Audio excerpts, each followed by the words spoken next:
नमस्कार। आज के इस वीडियो लेक्चर में हम बेसिकली क्या डिस्कस करेंगे तो यही है कि 10th के बाद क्या करना है। जैसे बहुत सारे पेरेंट्स हैं, उनके ये डाउट हैं कि उनके बच्चों ने 10th कर लिया लेकिन 10th का एग्ज़ाम नहीं हुआ, क्या किया जाए? क्या स्ट्रीम चुना जाए? उस तरह से जो 12th में है उनके लिए प्रॉब्लम ये है कि 12th के बाद क्या लिया जाए? इंजीनियरिंग किया जाए या बीएससी किया जाए? इसी तरह से ग्रेजुएशन है तो कौन से स्ट्रीम को लिया जाए? तरह-तरह की चीज़ें हैं। एंड कुछ लोग जो ग्रेजुएशन हो चुका है, जिनका एग्ज़ाम तो हुआ नहीं, साल भर कुछ हुआ नहीं, तो कंपनी की प्लेसमेंट्स भी बहुत सारी नहीं हुई, बट डिग्री कंप्लीट हो गया है, तो उसके बाद वो क्या करें? वैसा भी कहानी है।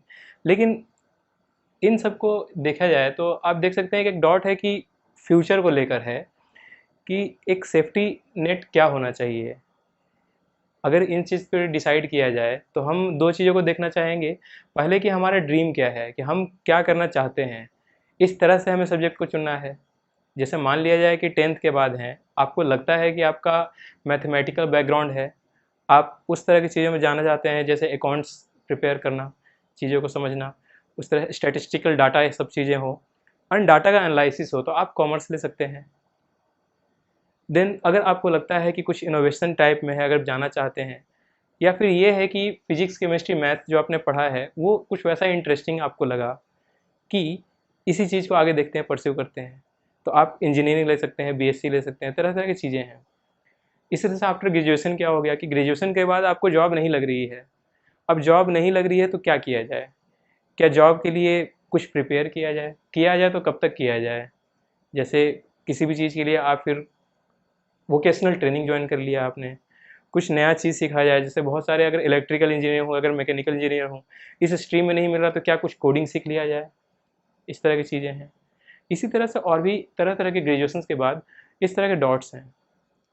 सभी का जवाब हम इस तरह से दे सकते हैं कि यह इस चीज़ पे सवाल वापस आते हैं कि हमारा ड्रीम क्या है, कि हमने जो ड्रीम सोचा है क्या वो फुलफिल हो पाएगा? आखिर कुछ तो होगा ना, कि आखिरी ड्रीम क्या है? नेक्स्ट 30 ईयर्स 40 ईयर्स आप कैसा देखना चाहते हैं अपने आप को, किस तरह से? वो एक होता है बिगर ड्रीम, कि वैसा होना चाहिए, लेकिन वो तब होगा जब सब कुछ आपके हिसाब से होगा। लेकिन इस दुनिया में इतने सारे लोग हैं, इतने सारे टर्म्स एंड कंडीशंस हैं, एग्ज़ाम है तो कट ऑफ मार्क्स हैं, तरह तरह की चीज़ें हैं। तो आप ये कैसे कर सकते हैं कि हर चीज़ आपके फेवर में चला जाए? तो ये कह सकते हैं कि आप ड्रीम को पा सकते हैं, लेकिन उसमें टाइम लग सकता है, क्योंकि आपको तरह तरह के चैलेंजेस से भी जूझना पड़ सकता है। इसके लिए बेस्ट चीज़ क्या होता है कि आप एक प्लान बी रखें। जैसे कि आपने देखा था एस्पिरेंट, जो टीवी वेब सीरीज आई, इसमें बताया गया है कि प्लान बी होना चाहिए। तो उसी तरह से एक प्लान बी मैं ये कहूँगा कि जैसे जो मिडिल क्लास हो गए, तो ये है कि कोई मिडिल पाथ क्या है। जैसे गौतम बुद्ध ने कहा था मध्यम मार्ग, अगर इस पे चलोगे तो कम से कम चलते रहोगे। ऐसा नहीं है कि आपको कुछ बड़ा, आपको अचीवमेंट करना है, कुछ अपने आपके जो सपनों की राह है, आप उस पे ही चलो, आप शुरू से ही चल जाओ। आपके पास रिसोर्सेज भी नहीं होंगे जो आपने सोचा है कि इस तरह से ड्रीम प्रोजेक्ट होना चाहिए। तो बेस्ट चीज़ क्या है कि कैसे कर सकते हैं? तो इसी के ऊपर हम डिस्कस करते हैं पहले, कि आखिर रिक्वायर्ड क्या है किसी भी जॉब को पाने के लिए। ठीक है, आप जब तक ड्रीम को पूरा नहीं कर पा रहे हैं, तब तक कुछ तो होना चाहिए as a source of income, जिससे कि आप अपनी ज़िंदगी चला सकते हैं। मे भी हो सकता है कि उस काम को करते करते आप अपने ड्रीम को उसी काम में ढूंढ लें। तो आखिर वो उस काम को भी कैसे सेलेक्ट करें? तो ये देखिए कि एजुकेशन एंड नॉलेज, नॉलेज एक ऐसा चीज़ है जो आपको कहीं ना कहीं तो आपको लेकर जाएगा। अगर आपने अभी तक पढ़ाई नहीं किया है, इंटरेस्ट नहीं है, ये नहीं कह सकते इंटरेस्ट नहीं है। जैसे बहुत लोग हैं क्लास में, हर कोई टॉपर नहीं हो सकता है। जैसे 90% भी है, 99% भी है। तो आप अगर परसेंटाइल निकालेंगे तो 100 परसेंटाइल होना, यानी कि हर का एक नंबर आ जाना पॉसिबल नहीं है। बहुत लोग हैं जो टॉपर हैं, बहुत लोग हैं जो मिडिल में हैं, जिनका मार्क्स नहीं आ रहा है। लेकिन मार्क्स नहीं आया, इससे ये समझ लेना कि हम इसके काबिल नहीं हैं, हम पढ़ाई के काबिल हैं ही नहीं, मुझसे हो ही नहीं पाएगा। ऐसा नहीं है, क्योंकि जब लाइफ में पर्पस ही केवल यही है कि पढ़ाई ही करना और टॉप करना है, तो बहुत लोग बहुत तरह से एक्स्ट्रा एफर्ट्स दे रहा है। आपने ज़िंदगी को अलग तरीके से समझा, आपके लिए बस पढ़ाई ही इंपॉर्टेंट नहीं रहा है ज़िंदगी में। इसके अलावा तरह तरह के रिस्पॉन्सिबिलिटीज़, तरह तरह का स्किल सेट्स, वो सभी गेन करना आपके लिए इंपॉर्टेंट रहा है ज़िंदगी में। अब उस पर फोकस किया जाए तो आप अगर एनालाइज भी करें तो देखिए कि आप जब से आपको अगर अपने बचपन का याद हो, जैसे आप 6 में हो, 5th में हो, तो आपने देखा होगा कि अलॉन्ग विथ स्टडीज़ आप बस बहुत कुछ कर रहे हैं, जो वो नहीं कर रहा है जो केवल पढ़ाई में लगा हुआ है। ऐसा है कि पढ़ाई में कोई कमज़ोर नहीं होता है या दिमाग से कोई कमज़ोर नहीं होता है। आपने अपना टाइम जो होता है वो समय 24 घंटे हैं, 24 घंटे में आप कितने घंटे किस काम को देते हो? आप किसी भी काम को करो, उसको टाइम दो, बस आप टाइम दो। ऐसा कोई काम नहीं है जो आपसे नहीं हो पाएगा। आपने बस पढ़ाई को टाइम नहीं दिया इसलिए आप हो सकते हैं कि टॉपर नहीं हैं, फिलहाल। आपने किसी और स्किल सेट में टाइम दिया इसलिए आप वो ज़्यादा जानते हैं। बट अब ये चीज़ें हैं कि देखिए आपने जो और भी चीज़ें की उसे ड्रीम कहते हैं, जैसे क्रिकेटर बनना, मैं क्रिकेट खेल रहा था। लेकिन आपने एज़ अ कैरियर तो उसे नहीं चुना ना, भले ही आपने पूरे बचपन आपने क्रिकेट खेले हों। कई बार ये होता है कि हाँ, चलो चेस चैंपियन बनेंगे। बट आप कई बार देखते हो कि इस तरह के इंफ्रास्ट्रक्चर नहीं है, जो आपके इस स्किल सेट को इतना एप्रिशिएट करे कि आपको हाई लेवल पे बैठा दे, जैसे स्वामीनाथन जी हैं, इस तरह से। तो ये सब ड्रीम्स होते हैं, जिसके ऊपर आपने टाइम दिया and you are good at it. ऐसा नहीं है कि आप कमज़ोर हैं। अगर मान लिया जाए कि वो टॉपर है, लेकिन आप टॉपर नहीं हैं, लेकिन आपके पास कुछ अलग चीज़ है जो उसको नहीं आता है। वो इसलिए है क्योंकि उसने पढ़ाई को टाइम दिया है, वही टाइम आपने किसी और चीज़ को दे दिया। अगर आप अपना टाइम उस पढ़ाई को देते तो आप भी आज वही होते, या वो भी आज वही होते जो स्किल आपके पास है, अगर उन्होंने अपना टाइम इस स्किल सेट में दिया होता। इस चीज़ को समझने के बाद ये चीज़ समझते हैं कि अगर कोई आपको जॉब चाहिए, तो नॉलेज का क्या रोल है एजुकेशन का? कि देखिए ये पूरा सिस्टम जो है, कंट्री जिसे कहते हैं आज के डेट में, पहले तो राजा महाराजा थे कि राजा महाराजा ने कुछ कह दिया तो वही होना है। अगर कहीं तालाब खोदना है तो पूरी जितनी पॉपुलेशन है सबको तालाब खोदने में ही लगा दिया गया। अब समय ऐसा नहीं है। अब ये डेमोक्रेटिक कंट्री कहते हैं हम। इसमें क्या है कि हर चीज़ रूल्स रेगुलेशन से चलते हैं। रूल्स रेगुलेशन से ही हर चीज़ों का कंस्ट्रक्शन होता है। आप अगर रोड करें, ठीक है, आप किसी मशीन का डिज़ाइन कर रहे हैं, तो हर चीज़ में कुछ रूल्स एंड रेगुलेशन होते हैं। वो रूल्स एंड रेगुलेशन जब तक आप जानेंगे नहीं, तब तक आप इस बड़े एक एम्प्लॉयमेंट पूल का हिस्सा नहीं बनेंगे। जैसे आप देखिए कि अगर आप हॉबीज़ को देखते हैं तो वो भी एक प्रोफ़ेशन है, लेकिन जब आप उसमें एक्सेल कर जाएँ।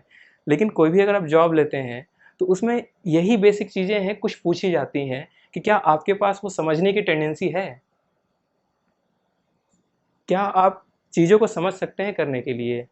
कुछ ऐसा नहीं है, कुछ वो नया चीज़ सिखा देते हैं आपको जॉब में। आपने जो 20 साल तक किया या लाइफ़ में 30 साल तक किया, उसी एंथुसियास्ट के साथ आप किसी एक और काम में लग जाते हैं और उसको उसके पीछे आप लगे रहते हैं। ये चीज़ है। अब इसमें बात ये आती है कि ठीक है, तो ये मिडिल पाथ क्या है? ये मिडिल पाथ ये है कि जैसे हम देख रहे हैं कि पूरे कंट्री को चलाने के लिए एक सिस्टमैटिक तरीका है, पूरे गवर्नमेंट एजेंसीज़ हैं, तो इसमें रिक्रूटमेंट्स भी हैं, बहुत सारे पोस्ट हैं इसमें। अगर आप पूरे सरकारी सिस्टम को देख लें इंडिया का, तो जितने एम्प्लॉयमेंट जनरेट करती है एटलीस्ट आप उसमें भी तो ट्राई कर सकते हैं। कहीं प्राइवेट कंपनीज़ हैं, प्राइवेट कंपनीज़ भी एक डिफरेंट स्किल सेट पे एम्प्लॉय करती हैं, अगर उनके पास बेसिक अंडरस्टैंडिंग हो। तो ये चीज़ है कि जब अगर ये चीज़ चाहिए ही, तो क्यों ना हम इसके पीछे भी टाइम दे दें। टाइम चाहे वो 1 साल हो सकता है, 2 साल हो सकता है।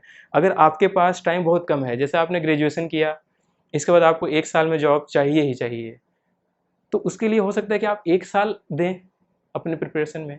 अगर आप 10th के बाद हैं, लेकिन आपने सोच लिया है कि इस डायरेक्शन में भी जाया जा सकता है, तो आप 10th से ही लग जाएँ। आप 12th में हैं, तो 12th के बाद ही लग जाएँ, इस तरह से। तो आप जितना टाइम देंगे, उतना आप नज़दीक होंगे कि आप इस सिस्टम का पार्ट बन जाएँ। ओवरऑल अगर एम्प्लॉयमेंट देखा जाए, तो इंडिया में इतने हैं कि आप अगर स्किल सेट रखते हैं, तो आप उसको पा सकते हैं। अब बात करते हैं कि कौन-सी पढ़ाई काम आती है। तो बहुत सारे इंडिया में ऐसे जॉब हैं, जहाँ पे कुछ आपको हाई-फाई चीज़ नहीं चाहिए। एक सिस्टम बना हुआ है, उस सिस्टम को बस चलाना है। उसके बस नियम कानून हैं, रूल्स गाइडलाइंस दिए हुए हैं, उसके हिसाब से बस आपको चलना है। लेकिन एक बेसिक एक्यूमेन, एक समझ तो आप में होनी चाहिए। तो वो बेसिक समझ क्या हो सकती है? तो कहा जाता है कि जो ह्यूमन माइंड है, उसका सबसे ज़्यादा डेवलपमेंट अगर देखा जाए, तो बचपन से लेकर जब पैदा होता है, तो ये 25 साल तक का कहा जाता है कि बहुत अच्छे से डेवलप होता है। 19-20 साल मान लें तो फिर भी 20 साल तक का देखा जाए, तो इतने दिनों में बहुत कुछ दिमाग सीखता है और इनकी कैपेसिटी बहुत ज़्यादा होती है। तो क्या आपने उसे ऐसा है कि खो दिया है? जो वो समय था जिसमें कुछ सीख सकते थे, क्या आपने उस समय खो दिया है? यस, आपको ऐसा ही लगेगा क्योंकि आपके मार्क्स नहीं आएंगे 10th में, 12th में नहीं आए होंगे, हो सकता है ग्रेजुएशन में नहीं आए होंगे, या कभी उस क्लास में जब थे तब नहीं आए होंगे आपके मार्क्स।